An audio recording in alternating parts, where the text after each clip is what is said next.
Welcome to Strategy Speaks, the official podcast of the Center for Security, Diplomacy and Strategy at the Vrije Universiteit Brussels. I'm your host, Daniel Fiott, and for this 20th episode, I'm extremely pleased to welcome Robert Kitts for discussion on Baltic defense cooperation, a very timely topic. Roberts is a researcher at the Latvian Strategy and Economic Research Institute, or LASER, to give it its acronym. At LASER, he focuses his research on defense and security, modern warfare, and innovation. Very interesting topics.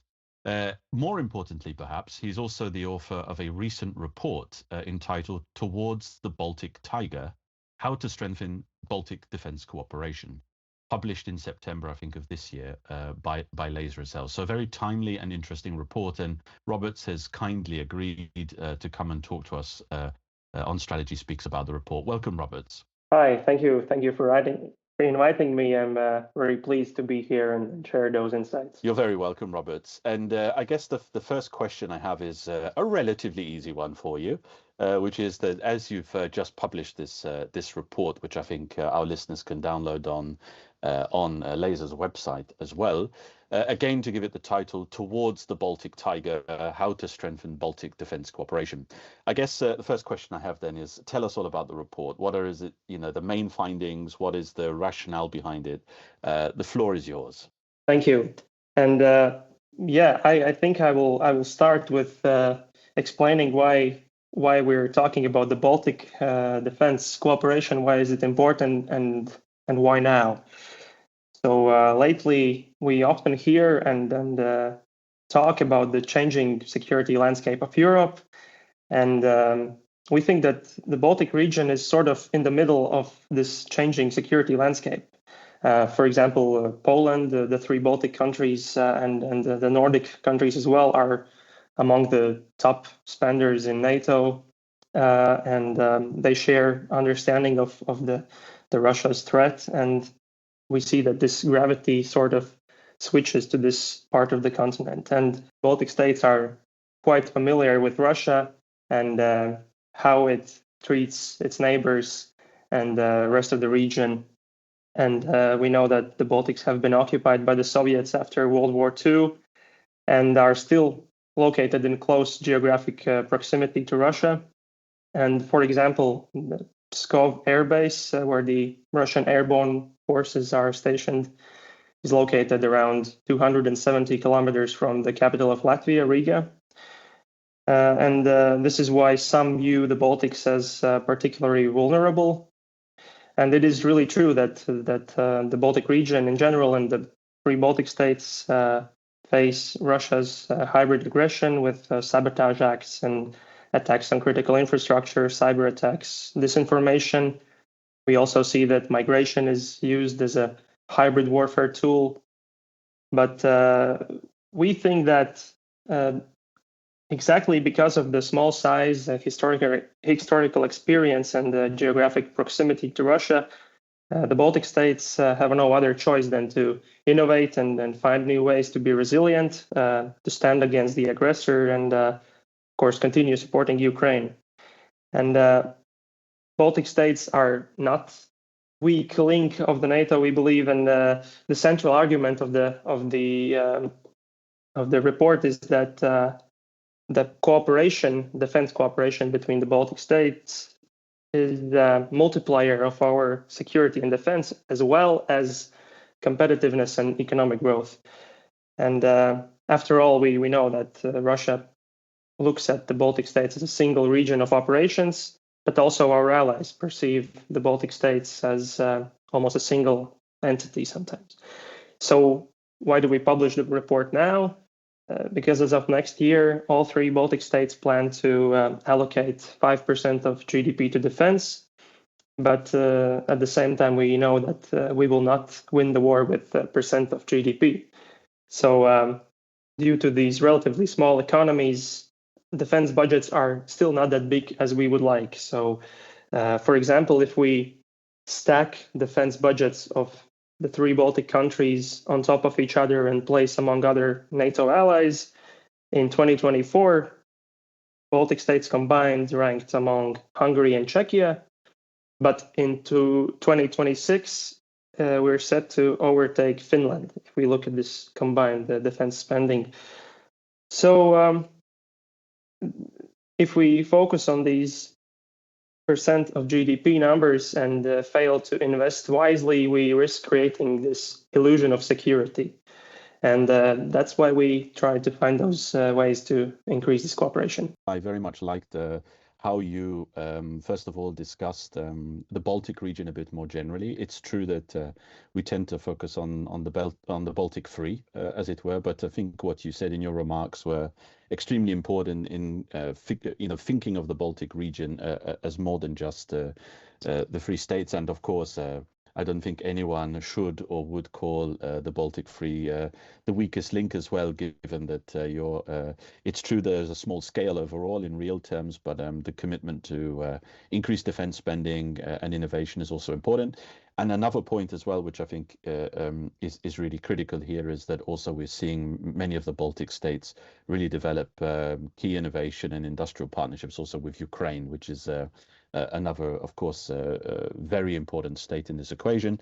And then maybe I think one of the other observations that stuck in my mind, and which is, I think, maybe what's missing elsewhere in Europe, is also what you were saying, this almost automatic acceptance and acknowledgement of the threat assessment, right? So there's a commonality of the threat assessment, obviously facing Russia, which I think in Western and Southern Europe is probably still missing, actually. But maybe for the second question, I want to try and push you a bit, actually, on this idea of shared strategic vision, because in the report you actually called for it. You say there is a need within the Baltic region for this shared strategic vision. So I guess my very blunt question to you is: do you still, is one missing? Do you think it's missing still, or based on what you've said, how can one be developed a bit more concretely? Yeah, thank you. This is a really good question. And to answer very short, I would say that it depends on how you tackle this question. Because after regaining independence in 1991, all three Baltics set a common primary foreign and security policy goal, which was to reintegrate in the Western world, including by joining the EU and NATO. And that drove pretty intense military cooperation between the three. There were Baltic Battalion, Baltic Air Surveillance Network, Baltic Naval Squadron, Baltic Defense College. There were several of those joint projects, and some of them are actually still active today. And similarly, being part of NATO and EU is still the cornerstone of Baltic states' defense, and Baltic defense cooperation should therefore be planned within these frameworks. And after all, NATO sets the capability requirements, and all Baltic states are following them. However, after joining the NATO and the EU in 2004, each state has chosen a slightly different path, and like different closest partners, the planning cycles are different. The equipment used is not very interchangeable. So there is a little chance for sharing efforts in life cycle management, and those low-hanging fruits for military cooperation expansion is there might not be such low-hanging fruits simply, but and these past decisions really limit this enhancement of further cooperation. Another important aspect is that the defense spending has not been consistent. For example, in 2008, when the global financial crisis started, both Latvia and Estonia allocated 4.5% of total government spending to defense. But Latvia was hit especially hard by this crisis, and until 2014, the defense spending in terms of percent of total government spending dropped to 2.5%, and while Estonia kept it around 5%. And these different the different funding levels have also diminished chances to really expand this military cooperation. But there must be a vision to continue building these partnerships, because we should not stick to this plain military cooperation. Defense is much broader than that, and we don't need to look far away. We see that there, for example, the Nordic countries have developed a Nordic defense cooperation vision by 2030. So we're asking for something similar to be developed in the Baltic states. And it can include such aspects as cooperation between defense industries, military mobility, civil defense, and so on. And I would also like to refer to one really interesting book I recently read by former Chief of NATO Military Committee, Admiral Rob Bauer, together with Eleonora Russell, where the book is called "If You Want Peace, Prepare for War," and they emphasize the need to put those group interests above the individual interests, and I think that also applies to Baltic defense cooperation, because it is easier to it is easier to not cooperate, to stick with the policies we've been doing so far, but dropping those plain individual interests can actually make the whole region more safe and more competitive. Yeah, thanks for that comprehensive answer, Roberts. And I think it's also very interesting that you pick up on, let's say, legacy decisions and how they impacted actually upon the potential for cooperation. And at least with me personally, you're pushing on an open door on the importance of cooperation. It's not an easy thing to do. It's not even natural, I think, for most. But within an EU and NATO context, I think we have all of the opportunity to develop that cooperation. And I think your report makes an excellent argument in favor of much more cooperation between the Baltic states. And actually, that I think is my third question to you, which is to really invite you to be a bit more detailed in one of the calls that you make within the report, actually, which is this idea of developing more of a robust Baltic defense technological industrial base. I mean, you've already made the very good point, I think, which is that we need to be thinking about defense in a more comprehensive way, including the defense sector, of course, which is hugely important, and innovation. But maybe you can share with our listeners some of your views on how concretely to take that idea of a Baltic technological and industrial defense base forward. Yeah. Well, first of all, I think I should start with that the Baltic defense industries are at a relatively early stage of development. The development of Baltic defense industries was initiated around 15 to 20 years ago. And of course, Russia's full-scale invasion of Ukraine in 2022 made a new push for that. But despite this early stage of development, we saw that Baltic defense industries can compete at the EU level. For example, if we within our research, within our report, we looked at 4 calls of European Defence Fund from 2021 to 2024, and the 3 Baltic states have led 12 consortia. Compared to the neighboring region of Nordic countries, they have led 22, and then here we need to know that there are 4 instead of 3, and their defense industries have been developed for a longer period of time. So I would say that Baltic defense industries can already show some decent results. But what we also saw is that the Baltic defense industries are less likely to involve other Baltic companies in their consortia. So in more than a half of Baltic-led EDF projects, there were no other Baltic country involved, compared to Nordics, where within those Nordic-led EDF projects, more than a half featured at least 2, and around a third of those projects featured 3 or 4 Nordic countries. And how to repeat those success stories and facilitate cross-border partnerships, we are asking for the Baltic states to consider the establishment of some sort of Baltic defense industry dialogue, which is also an idea from the Nordic Defense Cooperation. So each of the country, the public sector and private sector is involved, and they discuss certain security of supply issues and help those partnerships be established. Even more, I think the Baltic defense industries can go beyond that, and currently there are 8 defense industry associations in 3 Baltic states, but what we don't have is some sort of umbrella organization that represents the whole defense industry of the region.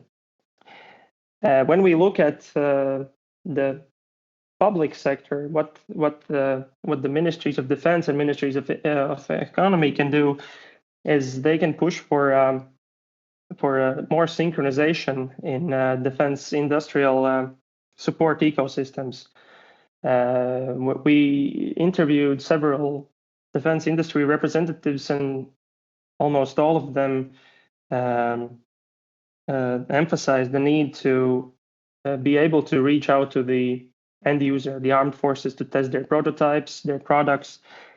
And if we open up, so to say, to that defense companies from either of the Baltic states can reach out to either of the end users, this can help us make more competitive products and products that are actually needed by the armed forces themselves. Continuing with support ecosystems, there's also a place to synchronize innovation support mechanisms. For example, last year, Latvian MOD organized this grant program for the development of drone technologies. We also see that Estonia had similar grant program where drones were also one of the priority areas. And what we propose is that we open these innovation support mechanisms to all 3 countries and let the most competitive company win. Of course, there's some sort of caution that that we cannot guarantee that the results will be equal between all 3 of the countries, but this is something that we just need to take into account and remember that these companies are helping the whole region to be more secure. And and then if we open these innovation support mechanisms to all 3, then we can deconflict the topics that we support. For example, Latvia supports development of drones, Estonia supports the development of AI solutions, and Lithuania supports the development of sensor technologies. But this is just an example of how these specializations can be made. We are actually working on a new project where we will deep dive into those specializations and perhaps can share at later stage what would be the best specializations for each of the Baltic countries. And then finally, it is also important to define what exactly the Baltic states militaries would like to procure from the Baltic defense industries. Because currently the defense companies are not really aware what the defense sector will buy, and thus it is hard to adopt their production capacities, and it limits the establishment of cross-border partnerships. But there are, however, already some positive examples. It was a couple of months ago when 2 companies, Latvian drone manufacturer Origin Robotics and Estonia's DevSec Intel Solutions, signed a partnership agreement to jointly develop a technological solution for this drone wall. So we see that if we clearly signal what is needed, then it is easier for the industry to make those cross-border partnerships. And we definitely would like to see more of those examples. Yeah, thanks so much, Robert. So I think what you were saying there about connecting industry with end users is actually a challenge that we're facing all over Europe. And that seems to be, of course, we have much more money coming online for defense projects, but it's still difficult, I think, to break down that relationship. And I think what you said right at the end which is having also some coherent demand signals and intentions, would also very, very much help defense industries and innovators as well to improve their offer. I also liked what you were saying as well about some of the, let's say, positive examples as well of where companies across the region are already cooperating with one another, which I think is a very important signal of what can be achieved. And I'm also pleased to say that probably we're in a very, let's say, minority group of people who actually do read the European Commission's data from defense funds. So it's also very good. I think the point that you made was extremely interesting, which is that Baltic states individually are very good at leading and being part of EDF projects, but that number tends to go down when you see how many of them are cooperating with each other in projects. So I think that's probably telling us a much bigger story, which I think that you've done a very good job of describing. And of course, we look very much forward to the future research that you were already pointing to. I guess one of the things that comes across from what you've been saying, and that's my final question to you in this episode, is also about this question of national independence versus this impulse to cooperate. I mean, the Baltic states are not alone here. I mean, pretty much every state always has to balance between what it wants to do for its own national sovereignty, its own defense industry and armed forces, versus how much it wants to engage and cooperate in especially European Union funding vehicles. And I think in your responses so far, you've alluded to the necessity of developing cooperation, but I wonder, how do you also then square the circle with this continued impulse of national sovereignty in states, especially in the Baltic region and the Baltic Free, especially in this context of the geopolitical challenges that we're facing right now? So how are states in the region balancing this, sovereignty versus cooperation conundrum? Thank you. And of course, defense sector will always have some certain level of protectionism deeply rooted in it, and it is absolutely understandable. And we always have to remember that we need to manage our expectations when we're talking about closer defense cooperation. And as I already previously mentioned, this defense planning capability development is inseparable from the NATO for the Baltic states and all other nations in the alliance. There's also a strong presence of allied forces in the Baltic states, and I think that the 3+3 cooperation format has some untapped potential, which is the format between the three Baltic states and the framework nations of NATO enhanced forward presence units that are stationed there. And it's very similar with the EU. EU is establishing new support mechanisms for development of defense industries, and Baltic states are actively using them. And so cooperating within EU and NATO frameworks will remain this key aspect of Baltic states defenses. But how to really get this right balance between cooperation and sovereignty is that we sort of need to develop this strategic culture of cooperation, because the world is changing fast. We all see it, and sometimes it's not changing to the positive direction, so to say. So new threats are emerging every day, and we might not be able to respond to every new threat on our own, right? So it is really important to demonstrate solidarity and resolve to defend the Baltic region together. And we have seen several attacks on underwater critical infrastructure in the Baltic Sea. As I mentioned, the migration is used as an instrument of hybrid war against the Baltic states, and more recently we see that there are those weather balloons used to smuggle cigarettes into Lithuania, but it disrupts the function of airports, and it also should be seen as a threat. So if we fail to cooperate and respond together as three Baltic states, why would anyone else want to defend the region? And we can also look at the history. During the interwar period, there were several attempts to establish different sorts of Baltic integration format, together and without Poland, together without Finland, all the countries from Baltic to Black Sea, different formats, but essentially Baltic states failed to cooperate and collectively respond to Soviet ultimatums, and we know that this led to the Soviet occupation. At the same time, Baltic states regained independence in a very symbolic act when 2 million people held hands from Tallinn through Riga to Vilnius, and they demonstrated that Baltic states stand together, and together they stay strong.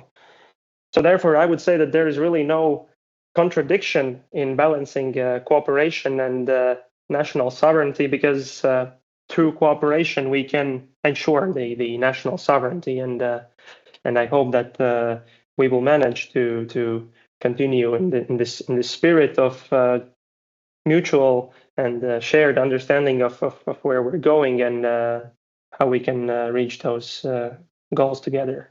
A great way to end the episode, actually, on pointing to there not being a contradiction there, which I guess actually many other European states could probably take some lessons from on that point of view that you just raised. Roberts, it's been a great discussion. I'm very happy that we got the opportunity to speak together and to go over some of the main parts of your report.